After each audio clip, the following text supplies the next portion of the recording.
காந்தார நாட்டு இளவரசனான சகுனி குருகுலத்தை அழிக்கணும்னு கங்கணம் கட்டிக்கிட்டு தெரிஞ்சாரு. கௌரவர்களை பாண்டவர்களுக்கு எதிராக திருப்பி விட்டு அவங்களுக்குள்ள சண்டை மூட்டினாரு. ஏன் இப்படி அவங்க மேல இவ்வளோ கோபம்?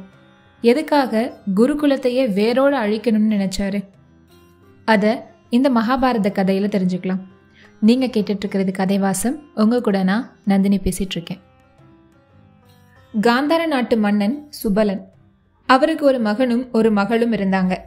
மகன் சகுனி, மகள் காந்தாரி. காந்தாரி அழகுலையும் சரி, நற்பண்புகள்லையும் சரி, ஆயுத பயிற்சியிலையும் சரி கைத்தேர்ந்தவளா இருந்தா. எல்லா பெண்களையும் போல காந்தாரிக்கும் தனக்கு வாய்க்கும் கணவன் பற்றிய கனவுகளும் கற்பனைகளும் நிறையவே இருந்தது. சிவபெருமான் கிட்ட தனக்கு 100 குழந்தைகள் பிறக்கணும்னு வரமும் வாங்கியிருந்தா. ஆனா காந்தாரியோட ஜாதகப்படி அவளோட முதல் கணவன் இறந்துடுவான்.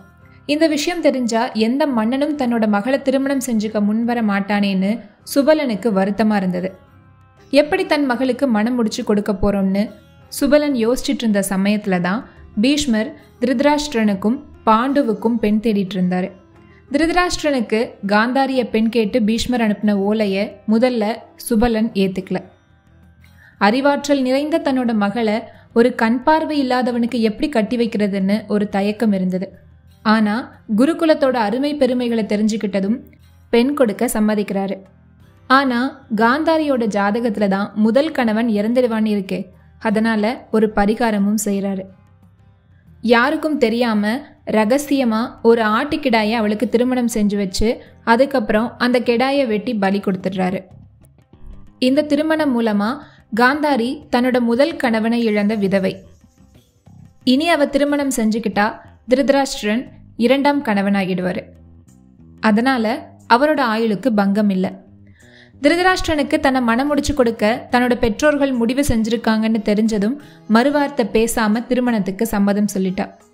சீர்வரிசைகளோடும் பரிசுகளோடும் தன்னோட தங்கைய காந்தார நாட்டுல இருந்து ஹஸ்தினாபுரத்துக்கு கூட்டிட்டு போறாரு சகுனி. அங்க சகுனிக்கும் காந்தாரிக்கும் தடபுடலான வரவேற்பு. திருமணமும் விமரிசையா நடந்தது. தன்னோட கணவன் பார்வை இல்லாதவனா, இந்த உலகத்தை கண்டு ரசிக்க முடியாதவனா இருக்கிற காரணத்தினால நானும் இனி இவ்வுலகை காண மாட்டேன்னு தன்னோட கண்ணை கட்டிக்கிட்டா. காந்தாரிக்கு இருந்த ஜாதக தோஷத்தால ஆட்டுக்கிடாய கல்யாணம் பண்ணிட்டு அதை பலி கொடுத்து தோஷ பரிகாரம் செஞ்ச விஷயம் ஒற்றர்கள் மூலமா பீஷ்மருக்கு தெரிய வந்தது. ஒரு விதவை குருகுலத்தோட மருமகளா வந்தது தெரிஞ்சா பிறரோட இகழ்ச்சிக்கு ஆளாக நேரிடுமே. இப்படி பொய் சொல்லி திருமணம் செஞ்சு வச்ச சுபலனோட நாட்டை நிர்மூலமாக்கணும்னு காந்தார நாட்டுக்கு படையெடுத்து போனாரு பீஷ்மர். அங்கிருந்த எல்லாரையுமே சிறைப்பிடிச்சாரு. அப்போ பீஷ்மரை சமாதானப்படுத்தின சுபலனும் அவரோட உறவினர்களும் பீஷ்மருக்கு விஷம் வச்சு கொல்ல திட்டம் போட்டாங்க. இந்த விஷயமும் ஒற்றர்கள் மூலமா பீஷ்மருக்கு தெரிஞ்சிருச்சு. இதை தெரிஞ்சுக்கிட்ட பீஷ்மருக்கு கோபம் தலைக்கேறி அவங்க எல்லாரையும் பாதாள சிறையில அடைச்சு வச்சிட்டாரு.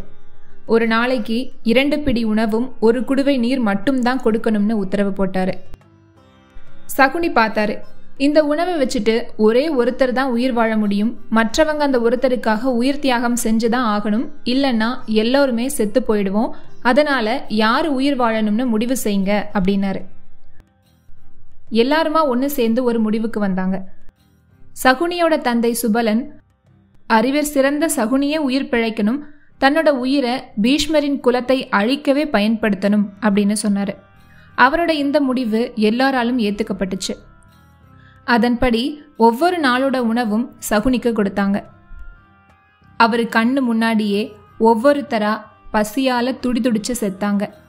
சுபலன் சாகிறதுக்கு முன்னாடி சகுனியை கூப்பிட்டு அவரோட வலது காலை உடைச்சாரு. சகுனி வலியால துடிச்சாரு.